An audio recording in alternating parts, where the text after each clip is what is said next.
retrouve aujourd'hui pour une première vidéo de conseil sur la chaîne. Jusqu'ici j'avais fait des vlogs, j'avais la présentation de la chaîne, mais je me disais que ça pouvait être intéressant de remasteriser un petit peu des articles que j'ai pu faire et d'en faire des vidéos pour que ça soit une façon différente de passer l'information. Donc aujourd'hui je vais vous parler de la reprise de contact avec son texte quand ça fait un moment qu'on a arrêté d'écrire.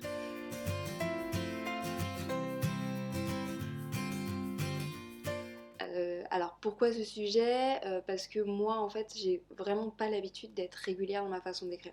C'est-à-dire que je vais être un peu une boulimique de l'écriture, je vais avoir tendance à écrire énormément pendant un mois, genre 2-3 heures par jour quand j'ai la possibilité, voire des sessions encore plus longues quand je peux le faire parce que j'ai l'opportunité de le faire. Et après je vais tout stopper et je vais arrêter d'écrire pendant des périodes qui sont super longues. Ça a pu m'arriver de ne pas écrire pendant 6 mois par exemple. Euh, et c'est pour ça que finalement la reprise de l'écriture c'est souvent quelque chose qui est très compliqué et encore plus la reprise de l'écriture d'un texte en particulier. Parce que finalement c'est presque plus facile de reprendre l'écriture et d'arriver sur un texte vierge qu'on n'a jamais touché, d'avoir des nouvelles idées, que de reprendre un texte qu'on a déjà commencé. Donc c'est pour ça que j'avais envie de voir tout ça avec vous et de discuter sur les façons qu'on peut avoir de reprendre le contact avec l'écriture.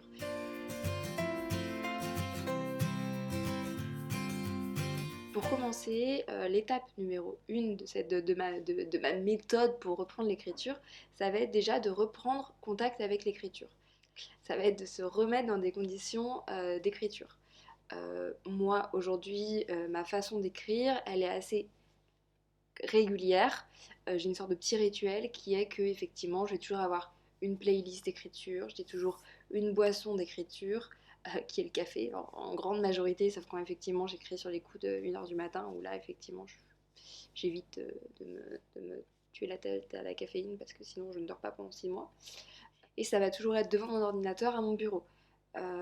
Ça a pu arriver que j'écrive dans d'autres circonstances, dans des cafés ou des choses comme ça, mais c'est vrai que comme j'ai quand même tendance à travailler énormément à l'extérieur de la maison, euh, quand il s'agit d'écrire et de me sentir bien, j'ai tendance à le faire maintenant dans mon bureau, ici en fait, dans cette pièce-là.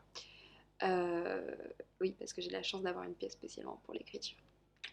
Et ouais, j'ai de la chance. Donc ça, c'est une première étape. Reprendre contact avec l'écriture, en fait, en se remettant dans des conditions qu'on aime. Pourquoi vous aimez écrire? Souvent parce que ça va être un ensemble de choses que vous appréciez faire. C'est un moment qui est un peu privilégié, un moment pour vous.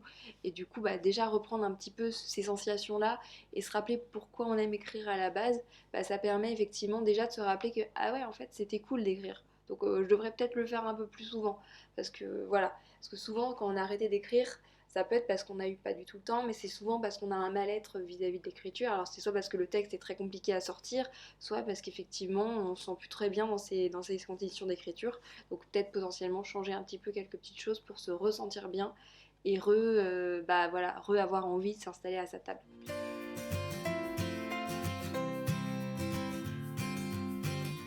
Deuxième chose, je regarde mes petites notes, excusez-moi, ça va être reprendre contact avec son texte. Parce que comme je disais, souvent c'est facile de reprendre l'écriture sur un texte vierge avec des nouvelles idées, paf, il y a une idée et on s'y remet. Mais le problème c'est que le texte qu'on avait, qui était dans les fonds des tiroirs et qui a été oublié, celui-là on ne finit jamais et c'est un peu triste. Donc l'idée c'est quand même de reprendre des textes qu'on a déjà commencé de façon à aller vers l'aboutissement d'un texte, vers la fin d'un texte. Donc pour cela, l'idée ça va être de relire, enfin moi en tout cas comment je m'en sors, ça va être que je vais relire l'intégralité.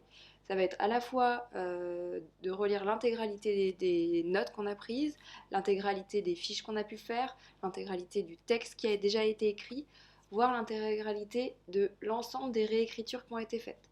Comme ça, on se rappelle un petit peu du cheminement, de pourquoi on a fait les choses. C'est là où ça peut être super sympa d'avoir un synopsis à peu près à jour. Euh, sur les différentes tenants aboutissants d'histoire, de façon à pouvoir facilement retrouver ses petits et retrouver son histoire. Parce que c'est vrai que sur des textes très longs, très lourds, si vous avez 3 réécritures, 40 fiches et 2 textes, c'est parfois un petit peu compliqué de retrouver ses petits et de retrouver ce qu'on essayait de raconter et de retrouver le truc, quoi.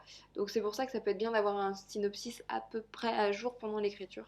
Mais ça, c'est plus une méthode d'écriture et si vous voulez, on pourra en reparler.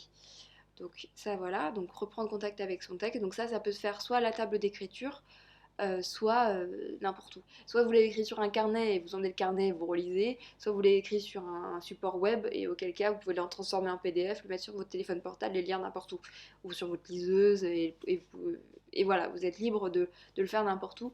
Moi j'aime bien le faire à mon bureau parce que c'est vrai que ça va me permettre de me remettre vraiment dans les conditions de l'écriture. Ok, là ça se passe là, dans les prochains jours, dans les prochaines semaines, tu vas te retrouver être là. Donc commence à te préparer mentalement à ce que tu te retrouves à être face à un écran et face à ta table de travail, quoi. Donc c'est vrai que j'aime bien le faire à cet endroit-là, mais voilà, à la limite, si vous vous sentez plus à l'aise dans votre canapé quand il y a du bruit autour, faites ça, quoi. Enfin, j'ai envie de dire, faites comme vous préférez, quoi. Il n'y a pas de, il y a pas de bonne façon de faire.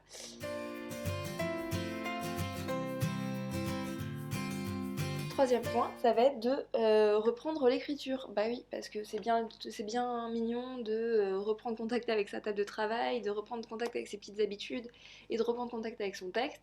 Mais si vous ne posez pas un seul mot, et j'ai envie de dire, ça va pas beaucoup avancer, quoi. Du coup, reprendre contact avec l'écriture, c'est pas toujours facile. Parce que souvent, la question, ça va être pourquoi au début, vous avez tout arrêté. Si vous avez arrêté d'écrire parce que vous n'aviez pas le temps, parce que si vous aviez du travail, parce que vous aviez plein de choses à faire, souvent la reprise de l'écriture va être plus facile. Parce que finalement, c'est des circonstances, c'est des choses extérieures qui ont fait que vous avez arrêté d'écrire et vous allez finalement reprendre vos textes un peu là où vous allez les laisser et vous allez hop dérouler assez facilement comme si finalement rien ne s'était passé. À partir du moment où vous allez reprendre contact avec votre texte, ça va revenir. Le deuxième cas, et c'est plus ça qui est problématique, c'est quand vous avez arrêté d'écrire, non parce que vous aviez plus le temps, mais en fait parce que l'envie, l'histoire, tout ça, ça marchait plus. Et ça arrive en fait, des fois, alors bien sûr on va se trouver des excuses, ouais, j'ai du travail, j'ai du machin, j'ai du truc.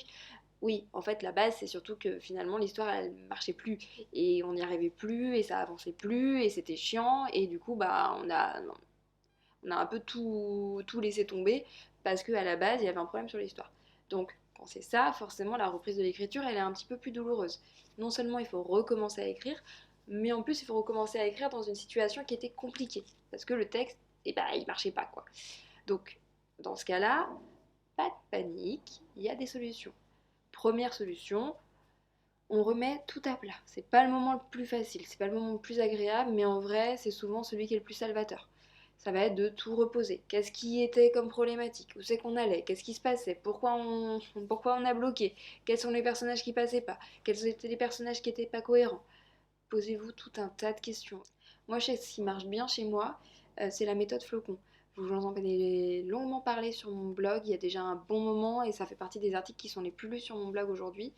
C'est une méthode en fait qui consiste à décomposer son histoire en petits morceaux, en flocons, pour faire un peu quelque chose de beaucoup plus conséquent et pour arriver à un synopsis puis à un plan détaillé. C'est vraiment une méthode que moi j'aime beaucoup. Et je pense que vraiment ça peut vous aider à redécortiquer vos histoires, à recomprendre exactement ce qui s'est passé et ce qui ne s'est pas passé surtout. Et ça peut effectivement vous permettre, au-delà de reprendre contact avec votre histoire, vraiment à la remettre un peu sur pied et à repartir du bon pied. Donc si vous voulez, je vous ferai une vidéo aussi sur la méthode flocon avec plaisir. Mais en attendant, vous pouvez totalement aller regarder sur mon blog. Je vous mets le lien en barre d'infos sous cette vidéo. Voilà, donc ça vous permettra un petit peu de tout re-questionner. Après, il est possible que quand vous reprenez l'écriture, quand ça fait longtemps, vous n'ayez pas envie de tout rebouleversifier vos textes. Et que vous, la seule chose que vous ayez vraiment envie de faire, c'est reprendre contact avec l'écriture, le fait d'écrire, le fait d'avancer, le fait d'écrire des paragraphes, voilà, d'avancer. Auquel cas, moi, ce que je vous conseille, c'est pas forcément d'aller tout remasteriser. Parce que, en fait, ça va vous saouler, vous allez vous retrouver à nouveau à vous perdre dans ce qui vous avez perdu la première fois et vous allez abandonner à nouveau. Enfin, peut-être pas, mais il y a des fortes chances que si vous avez abandonné une fois, si la deuxième fois c'est aussi compliqué et que vous n'en sortez pas et qu'en plus vous n'avez pas envie de faire ça, que vous vous retrouviez à nouveau à abandonner. Donc si c'est ça le problème, ne faites pas ça, passez tout de suite, faites un petit peu une avance rapide de vos textes et passez hop à la scène suivante, à une scène que vous sentez plus. En fait, il n'est pas forcément obligatoire d'écrire dans l'ordre chronologique. On a tout à fait le droit en tant qu'auteur ou autrice d'écrire dans l'ordre que l'on souhaite. Et si aujourd'hui vous sentez plus votre fin, écrivez votre fin. Si vous sentez plus votre milieu d'histoire, votre péripétie, votre climax, écrivez ce qui vous vient, écrivez ce qui vous dans les scènes que vous avez vues dans votre tête, mais ne vous forcez pas à écrire la suite proche et logique de votre texte qui est déjà écrit, parce que si ça se trouve en fait c'est ça qui bloque. Ça se trouve c'est votre début qui est un peu merdé, qui est parti un petit peu en live, ce qui fait que la suite ça vous parle pas. Alors qu'en fait ça se trouve vous allez recommencer à partir du milieu, vous allez écrire, et peut-être qu'il y a des choses du début qui vont se débloquer, et auquel cas vous reprendrez un petit peu tout ça plus tard, lorsque vous réécrirez, lorsque vous corrigerez une deuxième fois. C'est pas grave. Enfin, des fois, il faut aussi savoir abandonner une partie pour mieux continuer. Et pas vous forcer à faire quelque chose et finalement tout faire voler et tout quitter parce que vous n'y arrivez pas. Donc voilà, ma solution c'est soit vous remasterisez, vous reprenez tout, vous remettez à plat, soit votre scène, soit votre chapitre, soit carrément votre partie, votre histoire, soit vous la jouez plutôt, hop, avance rapide et passage à la scène suivante, de façon à reprendre un peu le fil de votre texte, à reprendre contact avec vos personnages, quitte à effectivement, quand vous vous sentirez plus à l'aise, quand vous vous sentirez plus en phase avec votre texte, à revenir un petit peu sur tout votre texte et à refaire les corrections qui s'imposent, parce que forcément, eh bien, vous avez trouvé des solutions et forcément, vous avez trouvé ce qui fait que maintenant ça marche, quoi.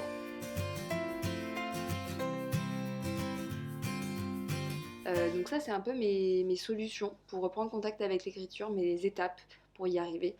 C'est un peu ce que j'ai fait moi sur mon projet là que je suis en train de faire. J'ai relu, j'ai tout relu. Et là, hier, j'ai enfin réussi à reprendre une scène.